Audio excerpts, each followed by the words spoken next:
जय हिंद दोस्तों। चलिए दोस्तों, बात करते हैं इस एक और क्वेश्चन के बारे में। इस क्वेश्चन में एग्जामिनर ने कहा, a sum of rupees 8400 amount to rupees 11046 at 8.75% per annum simple interest in a certain time. What is the simple interest on the sum of 9600 at the same rate for the same time. यानी examiner ने कहा उसके पास 8400 rupees है और वो 8.75% ब्याज की दर पे उसे देता है, एक फिक्स टाइम के लिए देता है। तो उसे टोटल अमाउंट यानी कि प्रिंसिपल अमाउंट प्लस का इंटरेस्ट 11,046 रुपये उसे मिलता है। कहता है यदि सेम रेट ऑफ इंटरेस्ट पे वो 9600 100 रुपीज़ वो दे तो उसे टोटल इंटरेस्ट कितना मिलेगा। तो देखिए, फिक्स टाइम दे रखा है, फिक्स ही उसे रेट ऑफ इंटरेस्ट दे रखा है, यानी कि मुझे दोनों पता होना चाहिए। तो टाइम पीरियड तो मेरा यहाँ, रेट ऑफ इंटरेस्ट तो मैं यहाँ से निकाल लेता हूँ। 875 बाय में कितना हो जाएगा आपका, ये 10,000 हो जाएगा आपका। तो इसे 25 से डिवाइड करूंगा तो 25 तिया 75 और 25 पंजे 125, तो 25 चौके 100 हो जाएगा आपका। तो 5 सत्ते 35 और 5 अट्ठे 40, 5 अट्ठे 40, यानी कि 7 बटे में कितना आ जाएगा आपका 80। ये मेरे पास में आ जाएगा आपका। ये क्या आएगा मेरे पास में, रेट ऑफ इंटरेस्ट। अब मुझे निकालना है टाइम पीरियड। तो टोटल प्रिंसिपल दे रखा है मुझे 8400, तो ये मुझे प्रिंसिपल अमाउंट दे रखा था। और ये फिक्स रेट ऑफ इंटरेस्ट पे कितना हो गया, 1104 और 6 मेरे पास ये हो गया।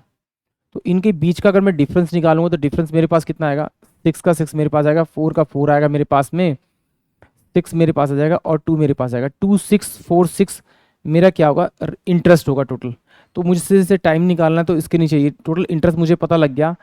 8400 ये मेरे पास प्रिंसिपल अमाउंट है, इसमें मैं रेट ऑफ इंटरेस्ट से मल्टीप्लाई करूंगा, यानी कि 7 इंटू में कितना हो जाएगा मेरे पास में 80 हो जाएगा। तो ये मेरे पास में क्या आ जाएगा आपका, टाइम पीरियड जाएगा। इस जीरो से ये जीरो गया, ठीक है, जीरो जीरो गया। इससे 8 से इसको मैं काट लेता हूँ, तो 8 एकम 8 जीरो और 8 पंजे 40 हो जाएगा। फिर से मैं काटूँ 7 से, 7 से मैं इसको काटा तो ये मेरे पास कितना हो जाएगा, 7 तिया 21 21, सत्तू सत्ते 49 और सत्तू अट्ठे 56, यानी कि ये मेरे पास होगा 378 अपॉन में 105। ये मेरे पास में टाइम पीरियड हो गया। 3 से मैं इसे काटना चाहूँ तो 3 से कट सकता है, 3 तिया 9 और 3 पंजे 15, तो 3 एकम 3 और 3 दूनी 6 और 3 छिक 18, 3 छिक 18, ठीक है। 7 से काटना, 7 पंजे 35 और 7 एकम 7 और 7 सत्तू अट्ठे 56, यानी कि टाइम जो आ गया मेरे पास में वो 18 बाय में 5। ये मेरे पास टाइम पीरियड आ गया। अब मुझे निकालना है इंटरेस्ट, तो आसानी से निकाल सकता हूँ। प्रिंसिपल कितना दे रखा है मुझे आपका, 9600 दे रखा है। ये 18 बाय में 5 मैंने यहाँ लिखा, और मेरे पास जो दे रखा है आपका रेट ऑफ इंटरेस्ट वो 7 बाय में कितना दे रखा है आपका 80 इजकल टू में। तो इससे मैं इसको काट सकता, इस जीरो से मेरा एक जीरो गया, तो ये मेरे पास कितना हो जाएगा, 8 का 8 8 दूनी 16 120। तो इसे 5 से डिवाइड करूंगा तो ये मेरे पास कितना हो जाएगा, 5 दूनी 10 और 5 चौक 20।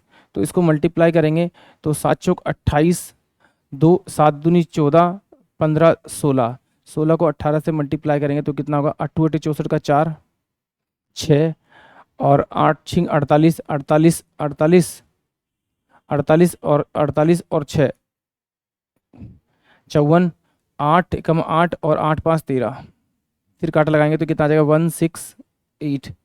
सॉल्व करेंगे तो ये मेरे पास कितना आएगा, 4 8 4 12 6 और 3 9 0 और 3। तो ये जो टोटल अमाउंट आएगा 3024 आएगा, यानी कि ऑप्शन जो ए होगा वो इस क्वेश्चन के लिए करेक्ट होगा। आई होप आप सभी को क्वेश्चन समझ में आया होगा। जय हिंद, जय भारत।